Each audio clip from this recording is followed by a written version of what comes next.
She had no PD, no research grant, no formal training, just a borrowed suit, a clipboard full of notes no one asked for, and a heart that never stopped observing.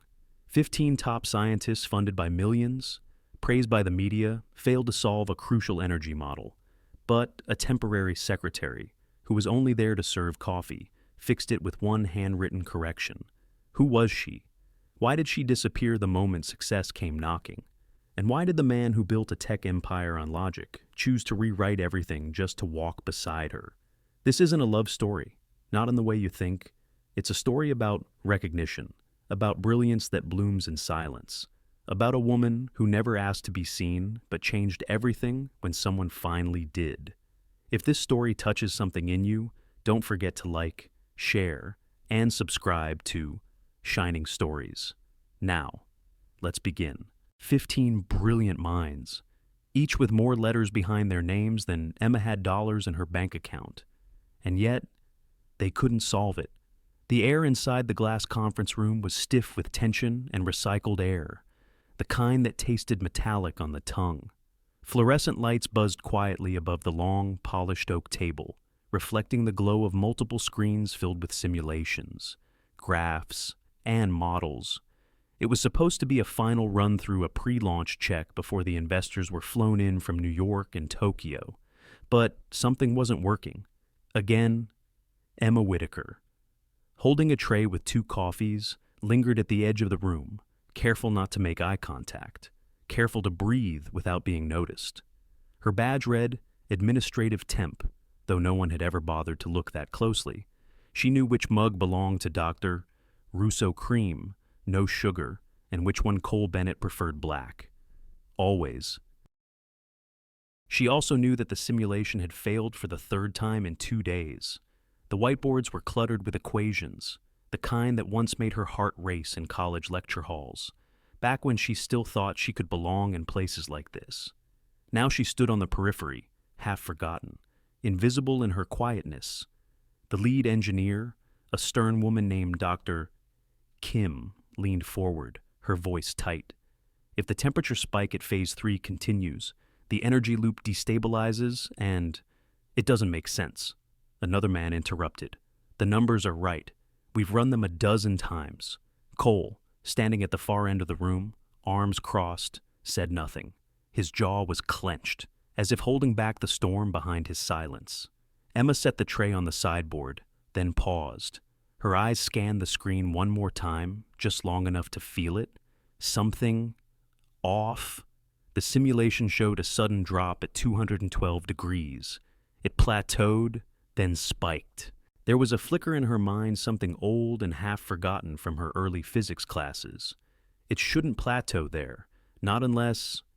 She swallowed. Then, for reasons even she wouldn't understand later, she spoke.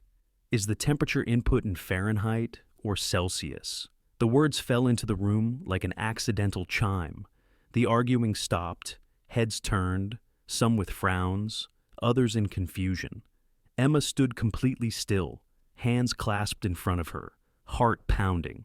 Doctor, Kim blinked. Excuse me. Emma cleared her throat.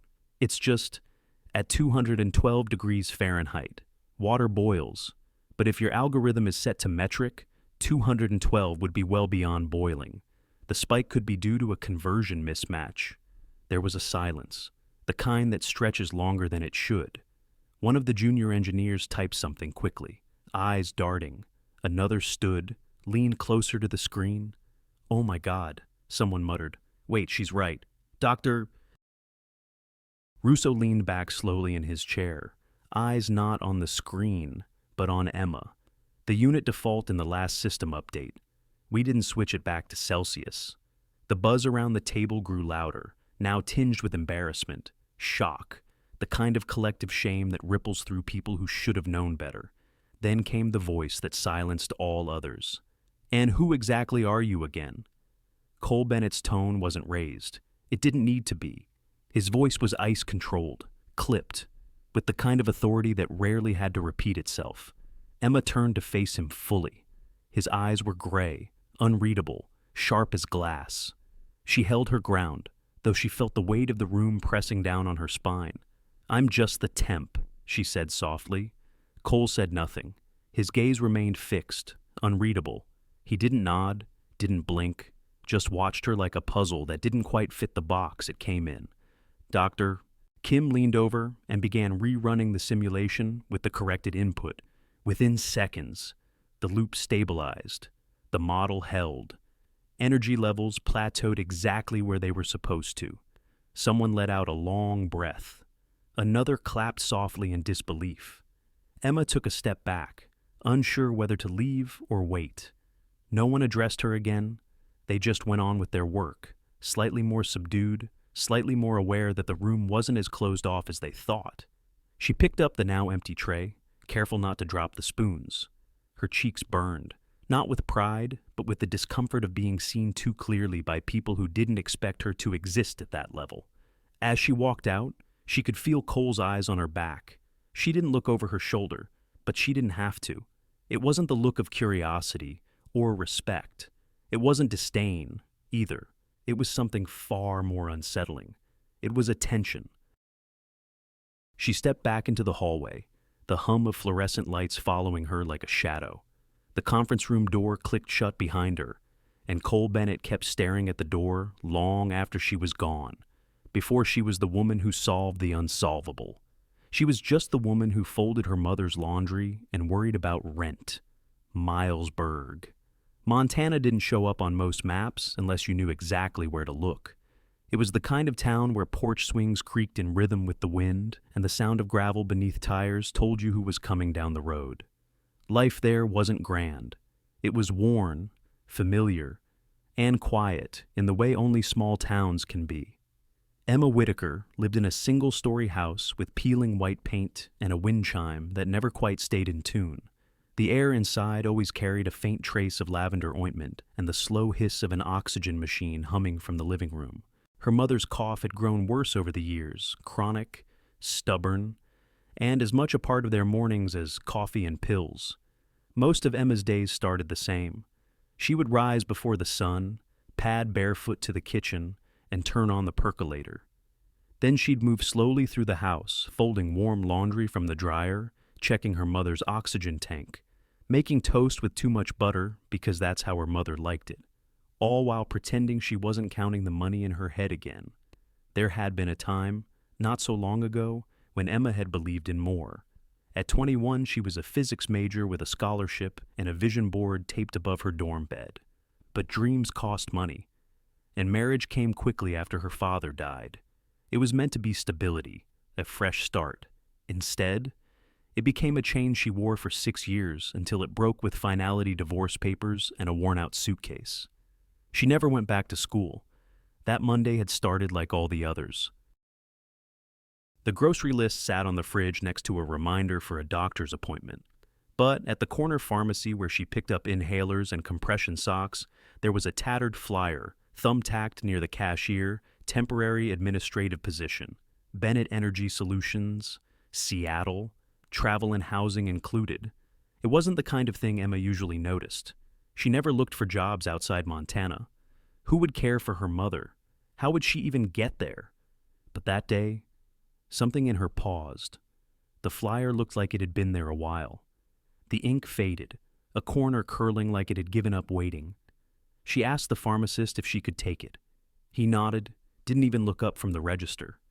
That night, after her mother had fallen asleep during reruns of old crime dramas, Emma sat at the kitchen table with her laptop, borrowed from the church lending library. The job listing was still open. It asked for basic clerical skills, attention to detail, and ability to maintain confidentiality in a high-level scientific environment. She didn't lie on the application, didn't embellish. She simply wrote, experience in medical office support, studied physics for 2.5 years at community college, excellent memory for systems and patterns. Then, with no expectations and less hope, she clicked submit. For 2 days, she heard nothing. And then, on a Wednesday afternoon, while scrubbing baseboards in the hallway, her phone rang with a Seattle area code. A woman's voice on the other end sounded flustered, rushed. "There's been a cancellation. Are you available to start next week? Travel covered. Short-term contract 6 weeks. Emma said yes before she could talk herself out of it. It wasn't until after she hung up that her hands started shaking. She looked down and realized she'd dropped the sponge on the floor. The suitcase she pulled from the closet still had the tag from her last trip, her honeymoon, nearly a decade ago. She packed light 2 pairs of jeans, a few sweaters, and her old physics notebook.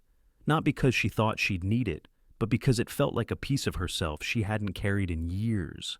Her mother didn't protest, didn't scold or plead. She simply nodded and said, "You come back. All right. No matter what happens." At the Greyhound station, the air smelled of diesel and hot pretzels. She clutched her ticket like it might disappear. The bus pulled in with a loud exhale, its sides streaked with the memory of a dozen different states. Emma took the window seat and let her bag sit on her lap, arms wrapped around it like armor. As the town disappeared behind them, she kept her eyes on the horizon, not because she expected to find anything there, but because the rear view hurt more. She didn't know what waited in Seattle, didn't know about the glass-walled conference room, or the coffee orders, or the man with the silver watch who would one day ask her who she thought she was. She only knew she had $823 in her account, a notebook full of formulas, and a mother waiting for oxygen refills. That had to be enough. The bus rumbled into the night, lights blinking in rhythm with the long stretches of road. Emma leaned her head against the window and watched the moon follow them west. She didn't know where this road would take her. She only knew she had to go. Her desk sat right outside the glass conference room, close enough to hear their brilliance, far enough to never be invited in. The floor plan of Bennett Energy Solutions was open and pristine, designed with glass and light to make everything feel transparent and forward-thinking. But Emma quickly learned that not all walls were made of drywall. Some were made of silence, of credentials, of invisible badges that told you who got to speak and who only got to listen. Her desk was tucked into a narrow corner between the elevators and the executive suite, directly outside the room where the scientists held their briefings. From there, she could hear muffled phrases about isotopes and magnetic field failures, discussions so complex they seemed more like music than language. She didn't understand every word, but she understood enough. Her first week was a whirlwind of passwords, spreadsheets, and protocols. The company intranet was a maze of acronyms. She took notes on everything: the coffee orders, the way Cole Bennett always showed up precisely 7 minutes late to the Monday briefings, and how no one ever corrected Dr. Russo even when he was wrong, which was rare. Emma kept her head down. She arrived early, left late, and made no effort to insert herself. She answered phones with warmth, organized travel itineraries, double-checked lab shipments. She was invisible by design, and she knew how to be good at that. Cole Bennett passed by her desk 3 times before he spoke to her. The first time, he didn't look at her at all, just walked by with the kind of presence that drew glances without demanding them. The second time, he paused briefly, glanced at the nameplate she'd typed herself and taped to the desk corner, then gave a faint nod. The third time, he handed her a folder without a word. She opened it to find a lab roster with a sticky note that read, in sharp block letters, alphabetize this by title, not name. It wasn't cruel. It was cold, clinical, efficient, and yet, in some strange way, Emma appreciated the clarity. She had heard the whispers about him: Harvard at 19, first patent at 24, a lab explosion that took his wife and left him with a permanent crease between his brows. He was the kind of man who didn't suffer fools and rarely repeated himself. Emma didn't blame him for that. She admired him, but she also knew her place. Once, during a morning break, she passed the conference room and saw them all seated in a semicircle, arguing over data models. She stood just far enough away to not be seen. For a brief moment, she allowed herself the thought, what if I had finished my degree? Then she tucked the idea away like a loose thread in a sweater. Better not to pull. On her third Thursday there, something happened. A young researcher, Reed. She thought his name was rushed down the hallway with a thick folder of printed data. Too many pages to hold properly. As he turned the corner, A few sheets slipped free and scattered across the floor. Emma knelt instinctively, collecting the pages before they could be trampled. Her eyes flicked across the top sheet as she aligned the corners. It was a temperature regulation report. The data columns caught her attention, not because she sought them out, but because they were familiar in a way that made her stomach tighten. There, line 17, a notation. Phase shift at 98.6 degrees, but the graph showed a deviation closer to 37 Celsius body temperature. Not the same. She stared for half a second too long. Her fingers trembled slightly as she stacked the last of the papers. Reed was already doubling back, cheeks flushed with embarrassment. "Thanks," he said quickly, not quite meeting her eyes.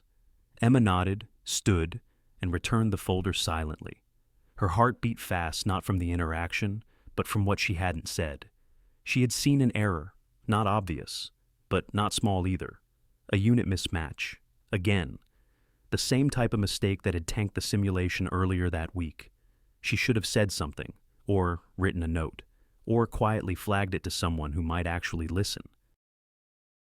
But instead, she walked back to her desk, sat down slowly, and stared at the blinking cursor on her screen. She told herself, "It's not your place." Then, "What if you're wrong?" And finally, "Even if you're right, who would care?" From the corner of her eye, she noticed Dr. Matteo Russo standing near the water cooler. He wasn't looking at Reed. He was watching her. Their eyes met, only for a second. He didn't smile. He didn't frown. He just noticed.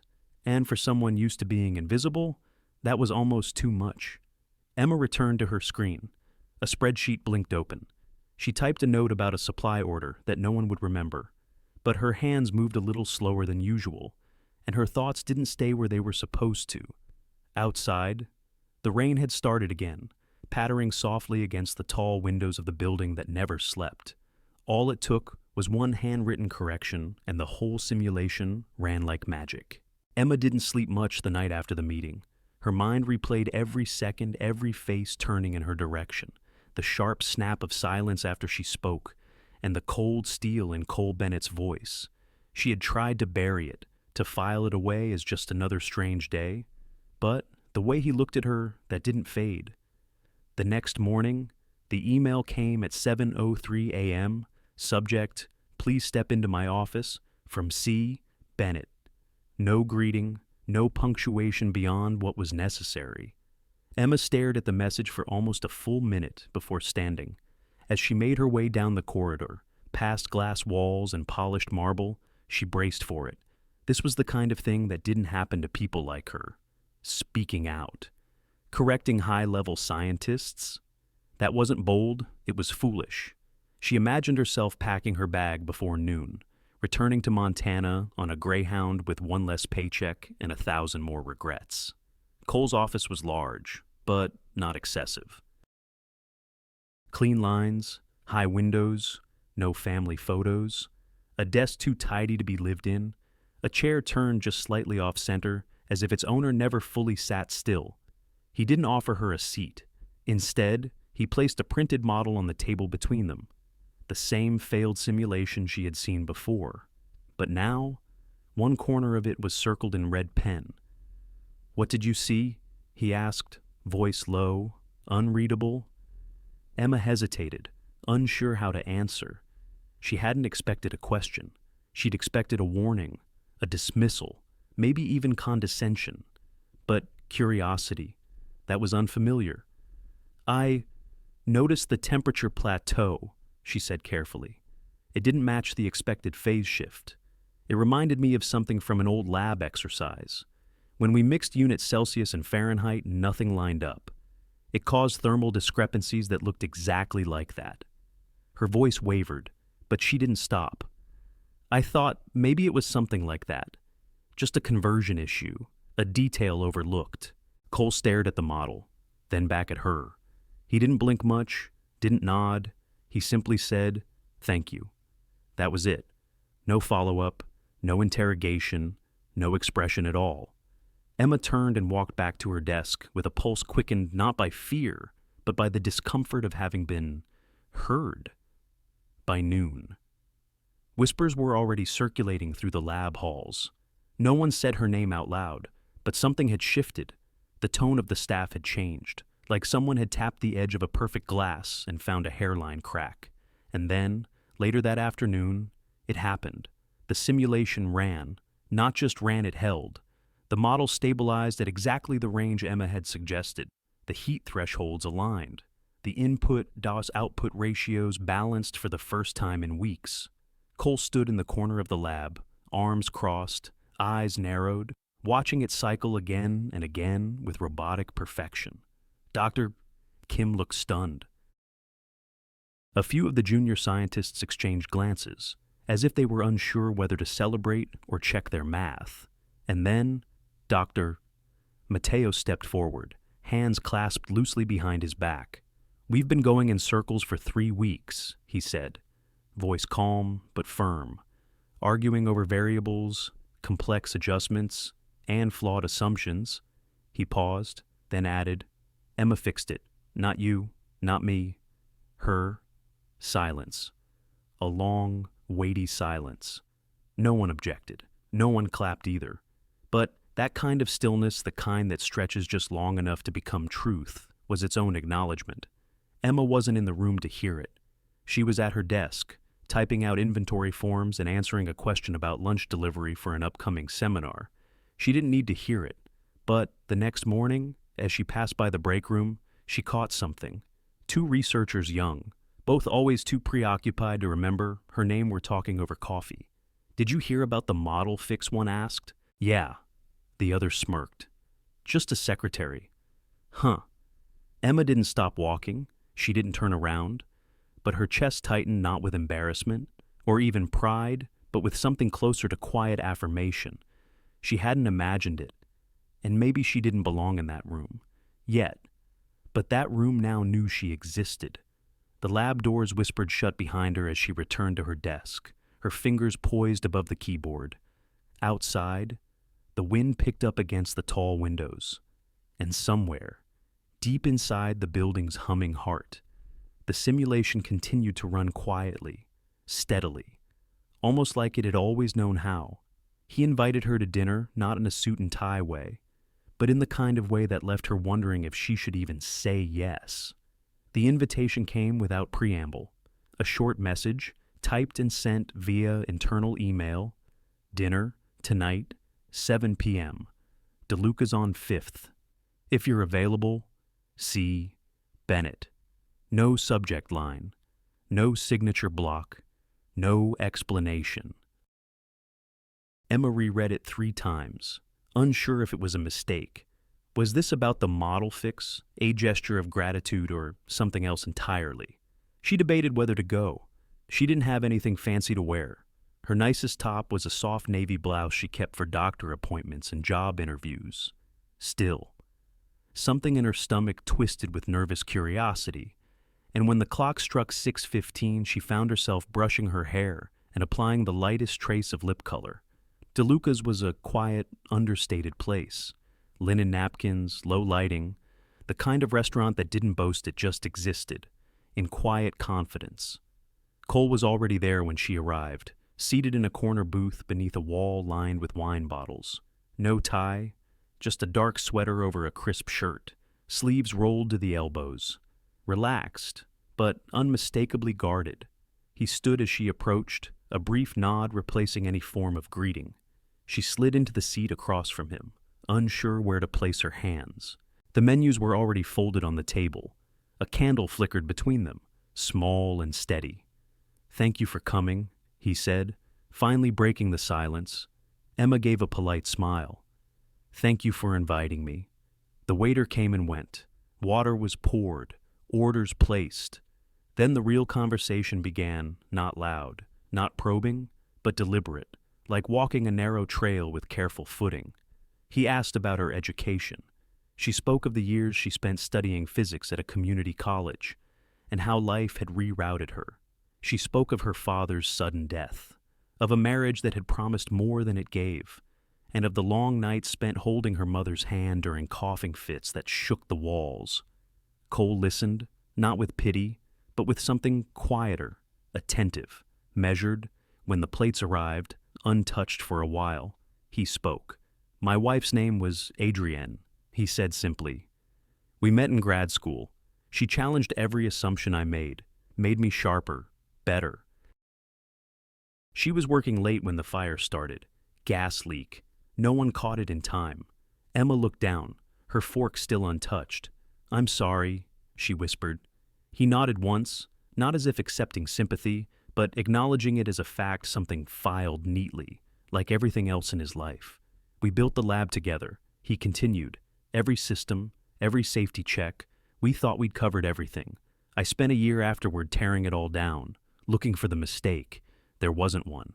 It was just bad luck." A long pause stretched between them. Emma took a sip of water to clear her throat. "I'm not sure what's harder, losing someone suddenly, or losing them slowly every day." He didn't ask what she meant. He seemed to know. The conversation wove in and out of quiet reflections and simple observations. They talked about small towns, Seattle's rain, her mother's fondness for crime dramas, and the way certain kinds of grief never really left, they just learned to sit quietly beside you. There was no flirtation, no romantic undercurrent, just understanding. And yet, something lingered beneath the surface, a tension unspoken, as if they both sensed a line neither wanted to name, much less cross. The twist came not with raised voices, but with soft defiance. At one point, as the plates were cleared and the final sips of coffee cooled, Cole leaned back and said, "You know, there's a place for someone like you here. Someone who sees what others don't." Emma didn't smile. "I'm not looking to be rescued," she said, her voice calm, but edged with something firmer. Cole met her eyes evenly. "I wasn't offering, it wasn't a rebuke, it wasn't a challenge, it was just honest." And in that moment, she believed him. They left the restaurant together, walking side by side down a quiet street glazed with city lights and distant car horns. The breeze tugged gently at her sleeve, the night cool and steady. Outside the parking structure, they paused. Emma turned to thank him again, unsure of what else to say. He extended his hand, not a hug, not a kiss on the cheek, just a handshake, firm, measured, exactly like him. But in that brief contact skin meeting, skin for a few unspoken seconds, something fluttered in her chest. Not a rush, not a storm, just one beat, out of rhythm. She got into her rideshare and didn't look back until the car turned the corner. Behind the tinted glass, Cole stood still under the streetlight, watching. She opened the email out of habit. She wasn't supposed to see it, but some truth burned even in silence. It was nearly 8 p.m. when Emma was still at her desk, long after most of the team had filtered out. The floor was quiet, save for the low hum of the HVAC system and the occasional rattle of the elevator echoing through the marble corridor. She was sorting through lab invoices and cross-checking inventory requests when her inbox pinged. Subject media strategy. Internal use only from C, Bennett to R, Quan, M, Levi. She clicked without thinking, assuming it was a scheduling note. Her job required her to filter a few of Cole's internal memos, and late emails weren't unusual. But this one wasn't meant for her. Her name wasn't on the list. She froze. Her eyes scanned the body of the message before her mind could decide whether or not it was right to keep reading. Given recent developments, we should consider maximizing the positive PR impact of Emma Whitaker's unexpected contribution. Media narratives around unlikely heroes test well with general audiences. Her background adds authenticity to the redemption arc. The press is craving. This could offset some of the skepticism about the delay. The board doesn't need the science, just the story. See. Bennett. Emma sat back slowly. Her hands were still on the keyboard, but her body had gone very still. She stared at the screen until the words blurred, not from confusion, but from clarity too sharp to hold all at once. The silence around her felt different now, colder. For a few moments, she didn't move. She didn't rage, didn't cry, just sat, listening to the small creak of her own chair and the steady tick of the wall clock. She read the email again. The words weren't cruel. In fact, they were polished, professional, not a single insult, not a hint of mockery. But that made it worse. It wasn't anger, it was strategy.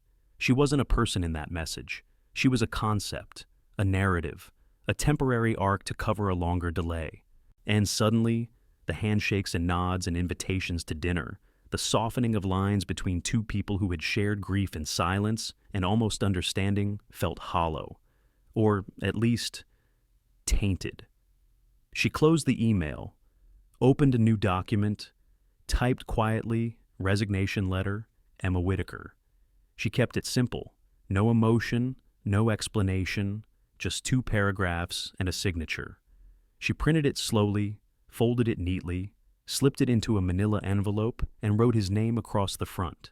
Then she rose, took one last look at the neat little space she had tried to make her own, a potted plant near the window, the pen holder her mother had sent her in the mail, the notepad with formulas she never got to share, and she placed the envelope in the center of Cole's immaculate desk. By the time the night shift crew came in, Emma was gone. She walked out of the building without a sound. No dramatic pause at the elevator. No final glance over her shoulder. Just the soft tap of her boots on teal and the quiet hiss of the front doors parting for her one last time. Outside, the air was crisp, and the city lights cast long reflections across the glass buildings around her. She pulled her coat tighter, opened her phone, and booked a late ride to the train station. Then she opened her airline app and used the last of her emergency savings to buy a one-way ticket back to Montana. The woman at the ticket counter asked if she had any luggage. Emma shook her head. "No," she said, "just me." Hours later, Cole returned to his office, worn and tired from a late call with investors. His tie was loosened, his steps slower than usual. He noticed the envelope before he reached his chair. At first, he thought it was a document drop-off, but then he saw the handwriting tight, clean, unmistakably Emma's. And as he opened it, something in his chest shifted before his brain caught up. When he finished reading, he didn't say a word, didn't sit, didn't call anyone, didn't run after her. He simply stood there, in the middle of the office, with the envelope still in his hand, and looked at the empty space beyond the glass, the space where her desk used to be. The plant was still there, the notepad, but the seat was empty, and it felt wrong. He looked down at the letter again. No anger, no demand, no accusations, just distance. And like the way she'd arrived quiet, unnoticed, tucked between meetings and missed coffee orders, Emma left without fanfare. But this time, the silence didn't feel peaceful. It felt like something had been lost. And this time, no one could fix it with a model or a formula. The mountains didn't ask questions. They just stood still and let her breathe. Snow fell in soft, uneven patterns as the Greyhound rolled into Milesburg.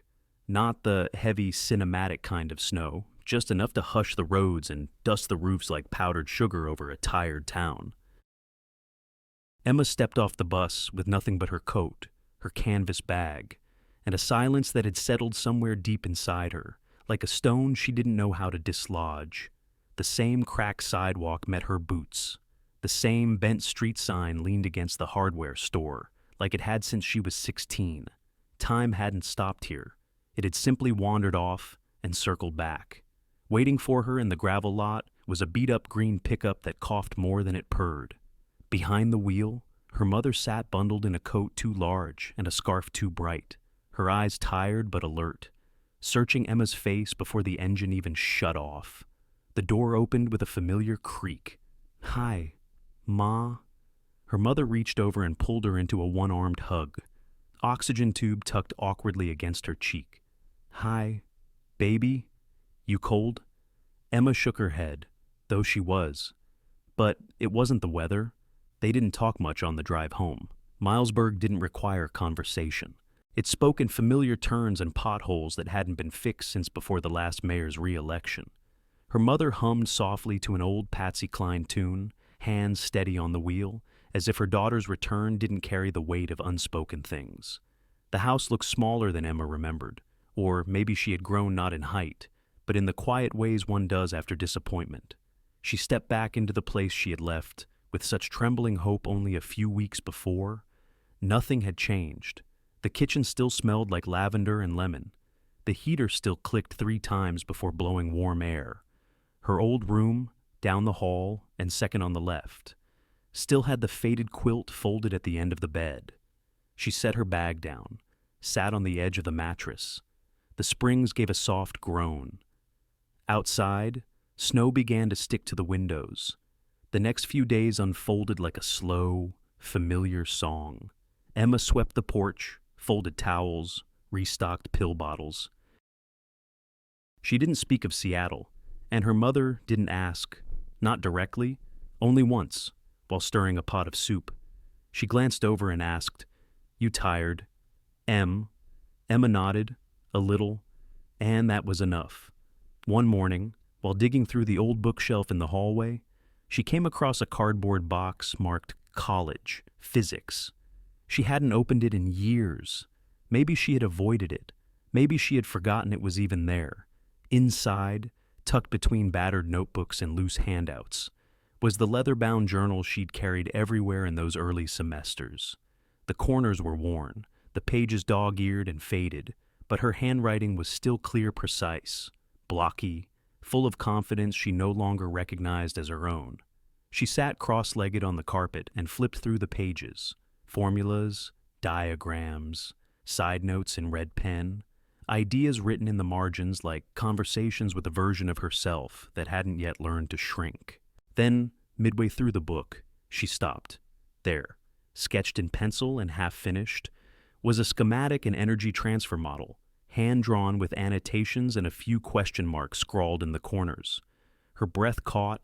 She knew that shape, not exactly, but nearly, the curvature, the flow logic, the thermal buffer layout. It looked almost like the prototype they'd been building in Seattle. Her fingers hovered above the page. She wasn't accusing. She wasn't doubting. It wasn't about betrayal. It was about belonging. She had drawn this years ago, not polished, not perfect, but the idea the seed had been there, long before titles, before labs, before anyone told her what she wasn't allowed to be.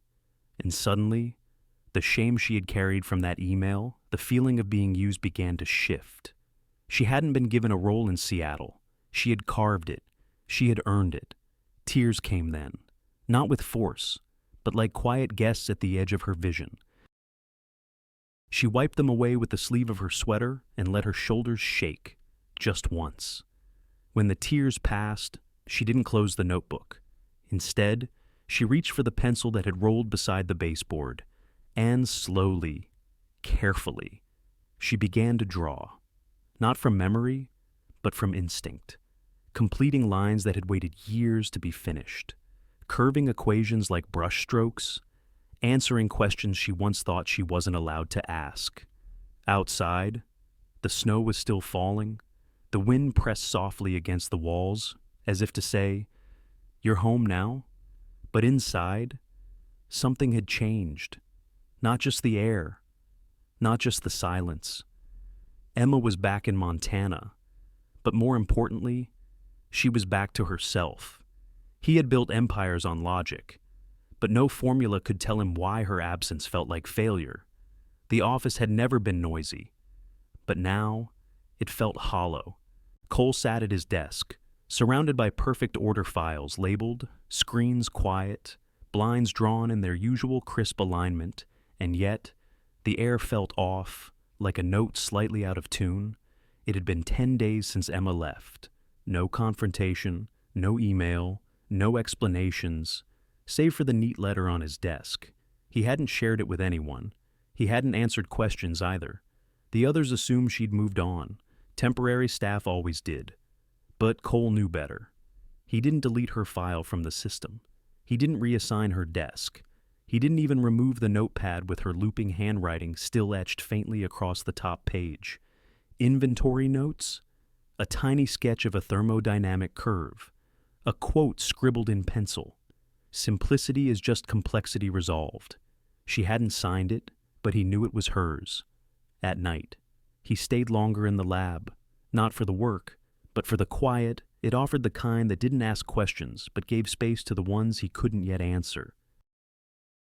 And in those late hours, when the building was emptied of its brilliance and buzz, Cole opened old files, not the big presentations or patent drafts, the notes, the messy, margin-filled, version history documents that passed through Emma's hands before reaching final form. He began to notice things he hadn't before, tiny corrections, not obvious, not even stated, just fixed, a mislabeled axis, a temperature tolerance decimal shifted half a place, a scribbled circle in pencil around a flawed assumption. He followed the trail back to the simulation logs, and there it was, her handwriting quiet, clean, unobtrusive in the margins of a printed schematic. Should this be inverted? 3 words, a question, not an assertion. But that question had changed the model's trajectory, and he hadn't noticed. Or worse, he had, but dismissed it because of who it came from. The realization didn't come like a thunderclap. It came like insomnia, creeping, steady, and impossible to ignore. That night, Cole poured himself a glass of scotch and sat alone in his apartment. The city skyline, a pale blur through the frost-glazed windows. The silence pressed around him, not peaceful, but loaded. He opened his laptop again. That email, the one that changed everything, still sat in his sent folder. He read it slowly this time, not as the man who wrote it, but as the woman who had received it. Her background adds authenticity to the redemption arc, media narratives around unlikely heroes. The board doesn't need the science, just the story. His own words stared back at him like strangers. It hadn't been meant cruelly. He hadn't lied. But he'd told the truth in a way that reduced her, not a person, a symbol, and symbols don't stay. He called Matteo near midnight. The older man answered on the second ring, voice groggy but not annoyed. "Cole, I need to ask you something," Cole said. His voice was lower than usual, heavier. "Go ahead." There was a long pause. Cole rubbed the bridge of his nose before speaking. "If I was wrong about her, not just about what she could do, but about who she is, what does that make me?" Matteo was silent for a moment. Then, gently, "It makes you human." "That's not good enough?" "Maybe not," Matteo said, his voice tightening. "But here's what I think. You weren't wrong about her. Cole, you just weren't brave enough to be right about her." The line hung between them. Cole stared at the floor. Words caught somewhere between his chest and throat. "I saw her," he said finally. "I mean, I thought I did. You saw her mind, maybe even her pain. But did you see her worth without needing it to serve something else?" Another silence. Then Matteo's voice softened. "You let her become a statistic in your story." But she was writing her own. The next morning, Cole arrived at the office earlier than usual. The sky was still blue-gray with dawn, the city half asleep. He didn't open his computer. He didn't check his calendar. He pulled out his phone, opened a travel app, and searched for one word: Milesburg, 1 flight, 2 layovers, a rental car. He booked it without hesitation. No itinerary, no agenda, no press release to manage, just the gnawing weight of something unfinished. And this time, he wouldn't try to explain it with data. He didn't expect her to open the door, but her mother did and served him soup. The drive into Milesburg was quiet, the kind of quiet that felt earned, like the land had settled into itself and decided it didn't need to explain anything to anyone anymore. Cole hadn't told anyone he was coming. Not the board, not Matteo, not even his assistant. He just left. Booked the flights, took the car, drove north on roads that narrowed with snow and memory. The town was smaller than he'd imagined, but somehow bigger in presence, as if it expanded to fit the weight of the people who had stayed behind. He didn't use GPS to find her house. He didn't need to. There was something intuitive about the way he turned onto Maple Street and slowed in front of a pale green house with chipped paint on the shutters and a crooked mailbox shaped like a chicken. It felt like the kind of place where something important had begun. The engine cut off with a final sigh.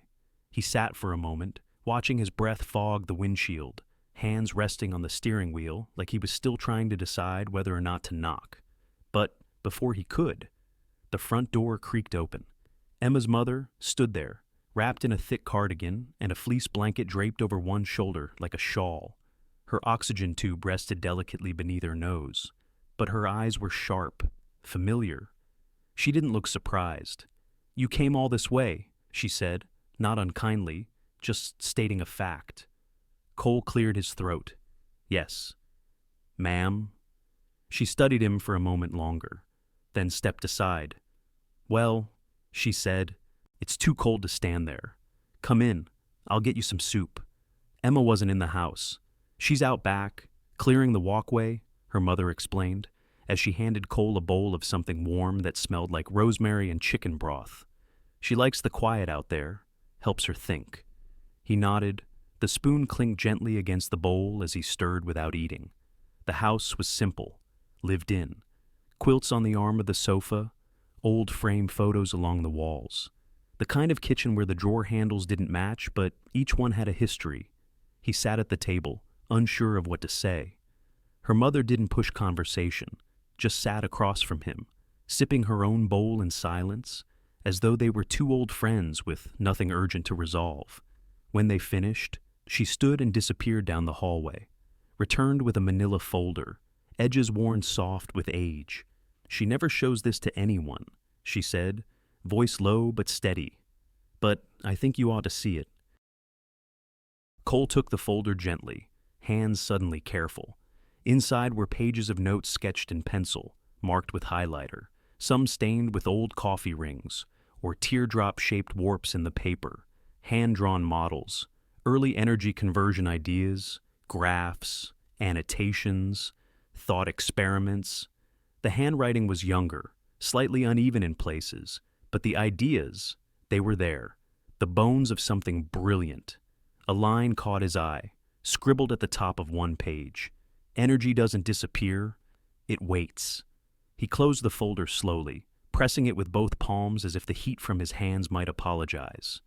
"She was 19 when she drew most of that," her mother said. "Didn't think anyone would care." Cole nodded, throat thick. "She didn't solve it in a moment," he whispered. "She'd been solving it for years." Just then, the back door creaked, boots scuffed against the entry mat. The soft thud of a shovel leaning against the porch rail. A gust of winter air followed her in, and then Emma stepped into the kitchen. For a moment, she didn't see him. She unwrapped her scarf, shook snow from her sleeves, wiped her boots. Her cheeks were red from the cold, her hair loosely tied back, and when she finally looked up, their eyes met. She didn't speak, neither did he, but something shifted in the room. Not tension, not relief, just recognition. She saw the folder, saw his hand resting on it gently, thumb pressed against the edge like he was afraid it might disappear. Their eyes held for a long time. She didn't demand an explanation. He didn't offer one. There were no accusations, no apologies shaped into words too late. Just that one look shared between two people who had both walked into silence, and somehow, into understanding. Emma's mother, sensing something she didn't need to interrupt, stood and quietly left the room. A few moments later, they heard her turn on the old radio in the den, soft country music drifting down the hallway. Back in the kitchen, two mugs sat on the table, steam curling into the air from forgotten tea. Cole reached for one, but didn't lift it. His fingers tapped once, then stilled. Emma sat down across from him. No one stood up. No one explained the silence. Outside, the snow kept falling. Inside, time softened, and between them, a space opened not wide, but enough. Just enough. Houston was hot, loud, and dazzling, but he couldn't stop looking at the empty chair beside him. The ballroom at the Westin Grand was packed wall to wall. Scientists, CEOs, policy advisors, tech investors, media crews. Bright lights poured over the stage, bouncing off polished microphones and corporate banners. Cole Bennett stood center stage with the new prototype diagram behind him, sleek, refined, and complete. The energy model had finally passed every test, each component working in harmony. It was, by every measurable standard, a success. But success had never felt so quiet. He adjusted the mic and took a slow breath. "Ladies and gentlemen," he began, voice steady, clear. "What you see behind me is the result of years of research, countless hours of failure, and one single moment of clarity." A murmur rippled across the room. Cole ignored the teleprompter. His team had prepared a full speech, full of numbers and impact statements, but he wasn't going to read it, not today. What changed everything, he continued, was not a breakthrough in the lab, but a moment in a hallway. A question, written in pencil, next to a coffee stain on the corner of a draft no one else had even looked at twice. A few audience members chuckled politely, unsure if it was meant to be humorous. Cole didn't smile. There's a temptation in this field to chase complexity. We equate layers with intelligence. We chase abstraction and reward opacity. But the solution to this model wasn't complex. It was beautiful in its simplicity. And someone without a title, without a Ph.D., someone who wasn't even supposed to be in the room, reminded me what clarity looks like. The screen behind him shifted to a simulation, run graceful arcs, clean transitions, a perfect loop of captured and redistributed energy. He let the room settle, let the silence stretch a moment longer than expected. Then, someone raised a hand from the third row. A woman in a navy suit, notebook poised. "Mr. Bennett," she asked, "can you share the name of this mysterious co-developer?" Cole paused. A beat, then another, and in that space, his eyes drifted toward the chair to his right, reserved, respectfully, with her name never printed on the card. He looked back at the crowd. "No," he said quietly, "I can't." The audience stilled. "She's not here," he continued, voice low but clear. "But I hope she hears this." Meanwhile, in Milesburg, the living room was dim, lit only by the television's soft blue glow and the quiet tick of a wall clock long overdue for repair. Emma sat curled on the couch, a blanket draped across her legs, a chipped mug of tea cooling on the side table. She hadn't planned to watch it, but when a friend texted, "Your guy's on CNN," curiosity overruled caution. She watched him walk on stage in a crisp gray suit, watched the camera zoom in on his face, eyes tired but calm. He looked older than when he left, not in years, in weight. His voice filled the room, and with each word, something tightened beneath her ribs. He didn't mention her name. He didn't need to. She recognized every pause, every careful sentence, every unsaid thing. And when the woman asked the question, Emma didn't breathe, not until he answered, "She's not here, but I hope she hears this."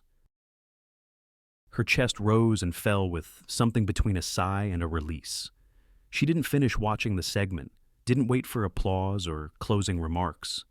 She reached for the remote and turned off the TV with a soft click. The room returned to stillness. Outside, the wind moved gently through the pine trees. The house creaked in its old, familiar ways. Her tea was cold now, untouched, but she didn't mind, because something in her felt acknowledged, not fixed, not erased, but seen. And that was enough for now.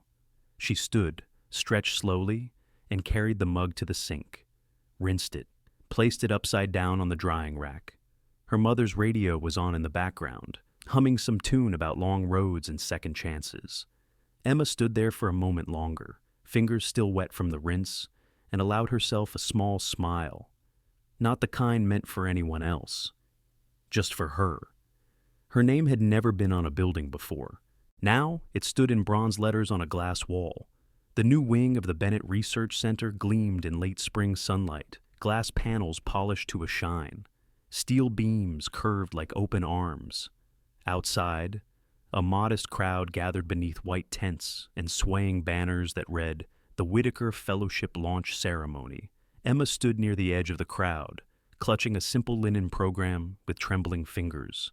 Her name was on the cover, printed in elegant serif font, but her role wasn't listed. Just her name, no title, no biography, just Emma Whitaker. It made her chest feel both proud and small at the same time.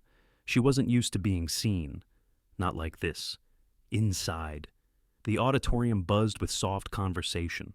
Students, educators, donors, local journalists. They filled the rows in business casual and weekend best, exchanging hopeful chatter about opportunity and change. Emma took a seat in the front row, not by choice, but because someone with a clipboard had ushered her there insistently. She sat between a young woman in her early 20s, clutching a spiral notebook like it was armor, and an older man who smelled faintly of pipe tobacco and aftershave. The lights dimmed. A violin played softly over the speakers. Then, a single spotlight lit up the podium. Cole walked out in a navy suit, more relaxed than she'd seen him in Houston, but his posture still straight, voice still measured. "Thank you all for being here," he began, eyes scanning the room. "Today is not just about a fellowship. It's about recognizing value where others might not think to look." He paused. Let the words settle. In science, we've built too many gates. And in doing so, we've left brilliance on the other side uninvited. Emma sat very still. This fellowship is for the women who were told they needed more letters after their name, instead of someone asking them better questions. Soft laughter, nods from across the room. Cole continued, "The Whitaker Fellowship exists because someone, once, saw a solution where others only saw her job title.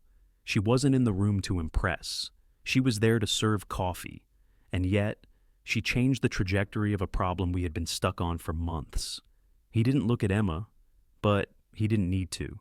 Her name wasn't on any publications. She didn't sign the patents. She left before the press releases. But she left something else: clarity. The kind that comes from living close to the ground and thinking deeply when no one's watching. The screen behind him lit up.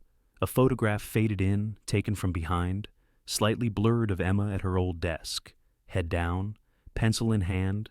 Then, her name appeared beneath it, Emma Whitaker. Nothing else, and the room erupted in applause. Not polite, not brief, but full, sustained, the kind of applause that doesn't just celebrate but recognizes. Emma felt the pressure build behind her eyes. She hadn't cried in public in years. She gripped the edges of the program, knuckles white, then slowly released her hands and let them fall to her lap. Her breath came out shaky, but controlled. When the clapping faded, Cole returned to the microphone. "I couldn't give her the credit she deserved then," he said. "Softer now. I hope I'm doing better now." Then he stepped back from the podium, and for a long second, the spotlight just hovered. After the ceremony, people approached her. Students asked about her favorite books. Mothers thanked her for being visible. Someone wanted a photo. Someone else handed her a handwritten letter. Emma smiled, nodded, spoke gently, but it wasn't until she slipped away, wandered down the hallway of the new wing, that she found a moment to herself. Near the far end, where sunlight spilled through floor-to-ceiling glass, there it was. A plaque, simple, elegant, mounted beside the door of a small lab space. The Whitaker Fellowship Lab, and below that, a space for curious minds. No degree required. Her fingers brushed the cool metal letters. Not disbelief, not pride, just stillness. Outside, laughter echoed from the courtyard. A student recited her name into a phone. Someone took a selfie in front of the banner. But inside, Emma stood alone with the plaque, not as a guest, not as a symbol, but as a woman who had been invisible and was now known. She didn't need to say anything. The bronze had already said enough. He didn't offer a ring. He offered something heavier, a place beside him, not behind. The guests had all gone. The banners had been folded, and the stage lights powered down to soft amber. Somewhere in the distance, a janitor's mop echoed gently in an empty hallway. The building, moments ago filled with applause and camera shutters, had fallen into a hush. Emma stood alone on the balcony of the research wing, a paper cup of lukewarm coffee in her hand. Below, the parking lot glimmered with taillights fading one by one into the spring dusk. She didn't hear him approach, but she knew it was him. Cole stepped up beside her, leaving just enough space to feel respectful, but close enough that their silhouettes overlapped in the glass window's reflection. "I thought you might need air," he said. Emma smiled softly, eyes still on the horizon. "I needed quiet." He nodded. That too. A beat of silence stretched between them. Comfortable now. Familiar. "I have something for you," he said, reaching into the inner pocket of his blazer. She turned, just slightly. Not a ring box, not velvet, not gold. A simple manila envelope. He held it out like a peace offering. She took it without a word and opened it. Inside was a formal document, printed neatly on Bennett Energy Solutions letterhead. The title at the top made her throat tighten. Offer of Appointment Director of Community Innovation. Her name sat below it. Emma Whitaker. Nothing added, nothing taken away.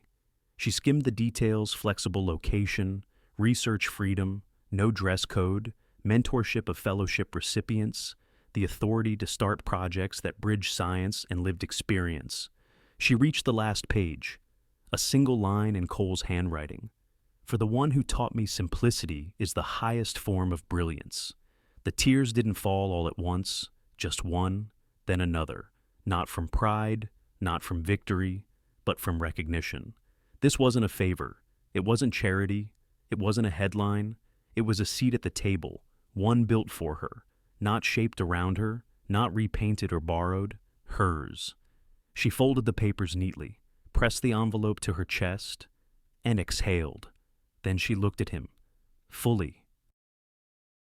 "What if I say no?" she asked quietly.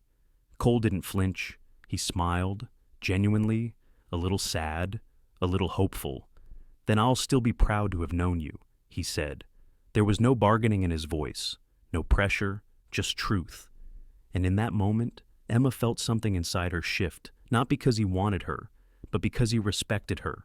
That made all the difference. She didn't answer right away, not with words. She didn't have to.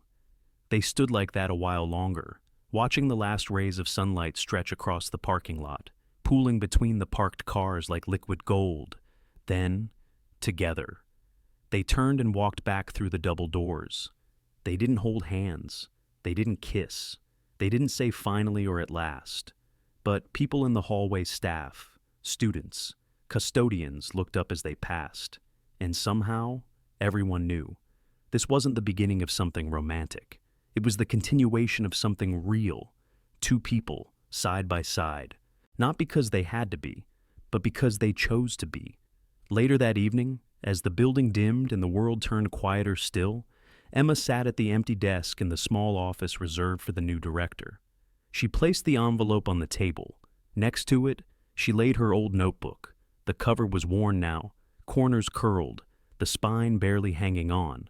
But inside, the pages still whispered with ideas, unfinished sketches, handwritten equations, fragments of a girl who had once dreamed in silence. She opened to a blank page, picked up a pen, and began to write, not for approval, not for correction, not even for proof, but for herself. Because for the first time in her life, she belonged exactly where she was, and she didn't need a ring to prove it. Sometimes, the most brilliant minds are not the loudest voices in the room. They're the quiet ones, observing from the sidelines, waiting for a moment to offer something real. Emma Whitaker's story reminds us that value isn't measured by titles, degrees, or status.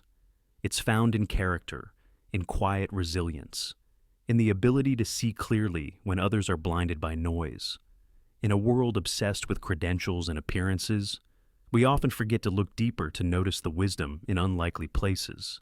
How many Emmas have we overlooked in our own lives? How many truths have gone unheard because they came in simple packaging? This story isn't just about science or success. It's about the power of being seen and the courage it takes to walk away when you're not. And maybe, most importantly, it's about this. When someone finally recognizes your worth, let it be the confirmation, not the source of your value, because you've always had it, even in silence. Thank you for spending your precious time with this story. If it touched your heart, made you pause, or reminded you of someone you once knew, please consider liking, sharing, and subscribing to Shining Stories. Your support helps us keep telling quiet stories that speak loudly to the soul. We can't wait to share the next one with you.